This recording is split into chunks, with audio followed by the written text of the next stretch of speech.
বিশ্বনবীর এই বুকটা ছিল উঁচু, পেটটা ছিল চাপা, সিক্স প্যাক। কয় প্যাক? আপনাকে কয় প্যাক? আমার কয় প্যাক? আহা, বিশ্বনবীর সিক্স প্যাক। এই কথা বলে মৌলভী মিজানুর রহমান কুফর করেছে, সে কাফের হয়ে গেছে।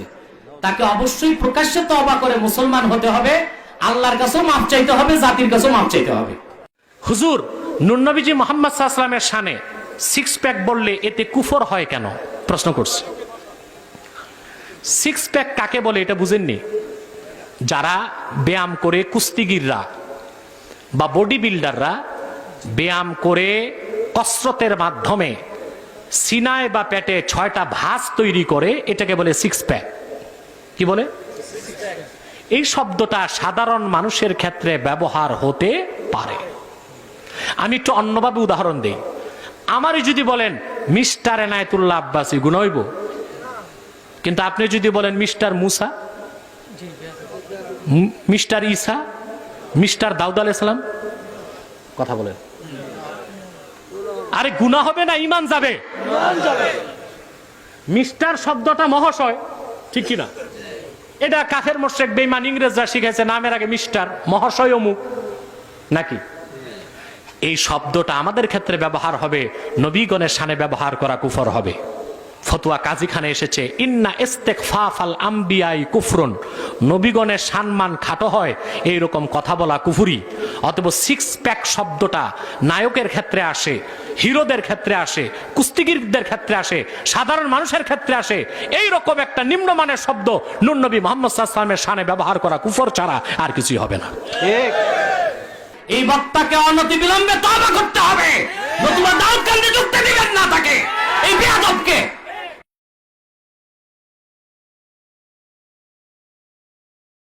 আল্লাহ হালাই কোরআন পড়াইছে নবীর উপরে, নবী হালাই সাহাবাগের মধ্যে বয়ান দিয়ে গেছে, লেগে আমরাও হালাই বয়ান দিয়ে যাইতেছি হালাই।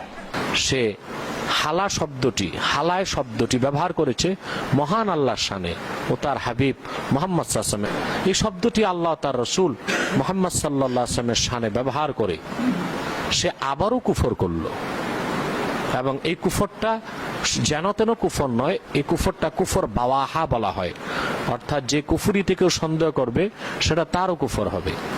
তোমরা রাসূলুল্লাহর শানে বেয়াদবি করো, তোমরা রাসূলুল্লাহর নাম নিয়ে ব্যঙ্গ করো, তোমরা আল্লাহকে শালা বলে গালি দাও, আল্লাহকে আল্লাহর শানে শালা শব্দ প্রয়োগ করো, রাসূলুল্লাহর শানে শালা শব্দ প্রয়োগ করো। এত বড় কুফরি করার পর মুহাম্মদ সাল্লাল্লাহু আলাইহি ওয়াসাল্লামের গোলাম চুপ থাকতে পারে না, পারে না।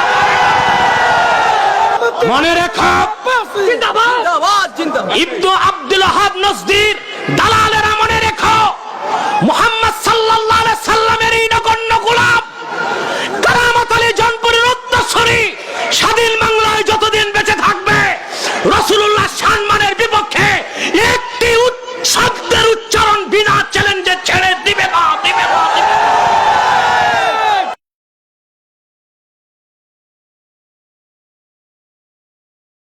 বিয়ে করেছেন সাইয়েদানা সাইয়্যিদাতুনা খাদিজাকে, ওনার বয়স ছিল 40। আগে 2বার তালাক খাইছে, 4-5টা ছেলে মেয়ে হয়েছে, 2টা সংসার করে তালাক খেয়েছে উনি। অনেকগুলো বাচ্চা জন্ম দিয়ে প্রৌঢ়া একটা নারী ছিল। এই মহিলাকে বিয়ে করলেন বিশ্বনবী মুহাম্মদ সাল্লাল্লাহু। আম্মা জানদেরকে যদি বলে মা খাদিজাকে ইনটেক ছিল না, তালাক্কা, বুড়ি, 3বার বিয়ে হয়েছে। আরে কোন ইহুদিয়তে এই কথা মুখে আনতে পারে নাই।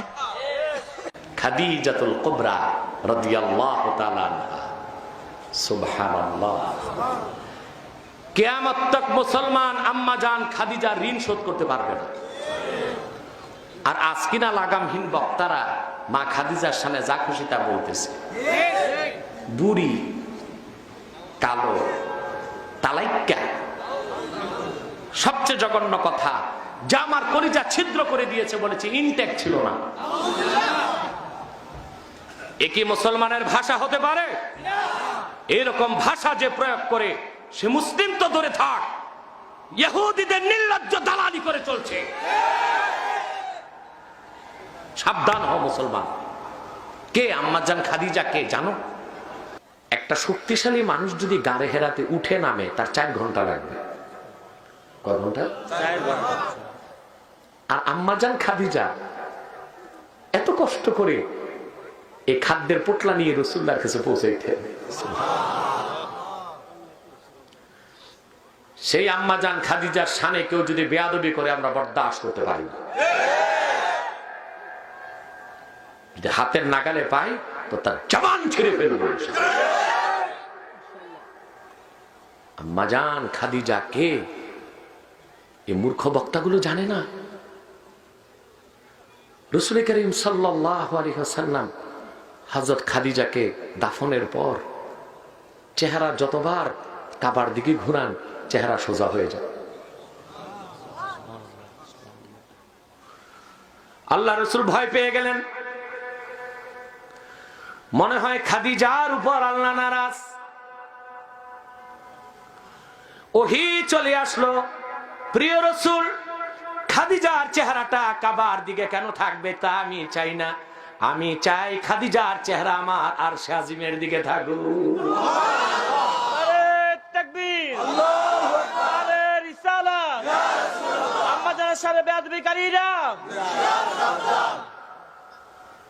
সে খাদিজাকে রাদিয়াল্লাহু তাআলা আনহাকে আমাদের দেশে বলা হয় বুড়ি, নাউজুবিল্লাহ নাউজুবিল্লাহ, কালো, তালাইক্কা, নাউজুবিল্লাহ। এগুলো যেগুলো বলে এটি বক্তা না তক্তা? চিল্লায় বলো মুসলমান, বক্তা না তক্তা? শুধু তক্তা না, জাহান্নামের তক্তা। বেয়াদবির তো একটা সীমাও থাকা দরকার। ইসলামের সমালোচক যারা নাস্তিক তারাও তো এইরকম বেফাস কথা বলতে পারেনি মা খাদিজার শানে। কে বলেছে মা খাদিজা কালো ছিলেন? সারা আরবের সবচেয়ে রূপবতীদের একজন ছিলেন, সুবহানাল্লাহ। ধনাঢ্য ছিলেন। ওনার মাত্র একবার বিয়ে হয়েছিল, স্বামী ইন্তেকাল করেছিল। ঠিক কিনা? কোরআনে নাই কথা, হাদিসে নাই। কোত্থেকে গুলো আবিষ্কার করে এরা? আমরা জানি কোত্থেকে আবিষ্কার করে। পয়সা যেখান থেকে আসে ওই দাদারাই তাদেরকে এগুলো শিখায় দেয়, মধুর সাথে বিষ মিশায়া মুসলমানের ঈমান নষ্ট করতে।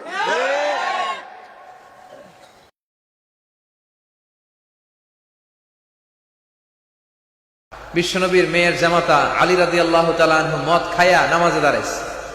মাগরিবের সালাতের ইমামতি করতে যে সূরাতুল কাফিরুন লা আ'বুদু মা তা'বুদুনের জায়গায় ভুলে মাতলামি করতে করতে পড়তে শুরু করছে আ'বুদু মা তা'বুদুন।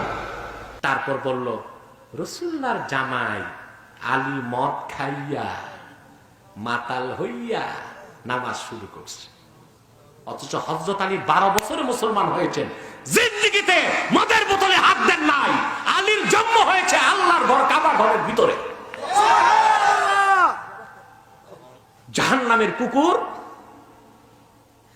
কিভাবে তুমি হযরত আলীর সামনে এই কথাটা বললা? এটা মুসলমানের মুখে আসে নাকি? কোরআন বিরোধী, সুন্নাহ বিরোধী চক্রই আহলে বায়তকে কটাক্ষ করার জন্য মাঠে নেমেছে। সেই জন্যই আহলে বায়তের প্রধান যিনি হযরত আলীর শানে বেয়াদবি করা হয়েছে।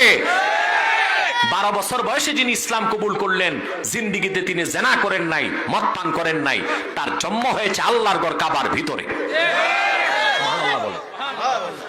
কাবা ঘরের ভিতরে জন্ম নেবার কারণে প্রতিটি মহিলার সন্তান প্রসব হলে নেফাস, রক্ত বের হয়। কিন্তু হযরত আলীর মা কাবার ভিতরে ছিলেন, এই জন্য নেফাসের রক্ত হয়নি। সুবহানাল্লাহ বলে।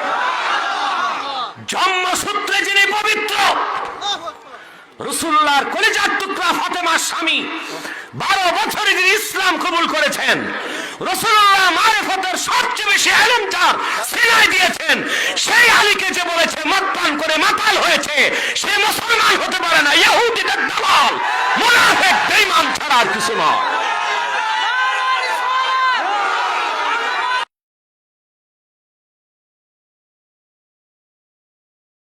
বিশ্বনবীর মাক্কি ইনিংসের খেলার সিস্টেম ছিল ঠ্যাক দিয়ে খেলতেন। ক্রিকেটে কি বলে যে উইকেট বাঁচায় খেলতে হবে, তোমার উইকেট যাতে পড়ে না যায়, তো ঠেকায় ঠেকায় খেলে। তো বিশ্বনবী ঠেকায় ঠেকায় খেলছেন, আর 4 ছক্কা মারছে সব মাদানি ইনিংসে। সুবহানাল্লাহ নাই? মাদানি ইনিংসে বিশ্বনবী গর্জে উঠলেন, জ্বলে উঠলেন আপন শক্তিতে। রবি না? মাআযাল্লাহ, এই বক্তা মূর্খ, জাহেল, নূর নবী মুহাম্মদ সাল্লাল্লাহু আলাইহি সাল্লামের সম্মান মর্যাদার ব্যাপারে তার কোনো ধারণা নাই।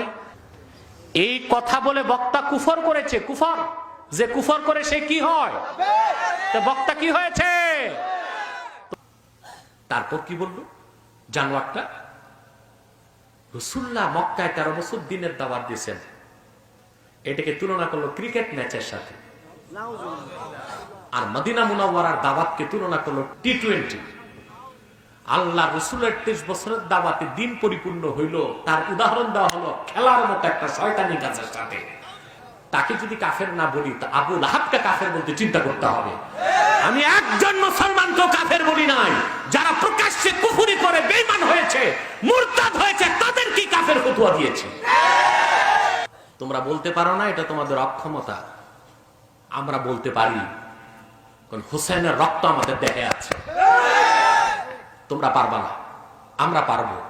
তোমরা যে পারো না, এটা তোমাদের অক্ষমতা। আমরা যে পারি, আমাদের সহযোগিতা করো, বিরোধিতা করো না, তাহলেও নাজাত পেয়ে যাবে।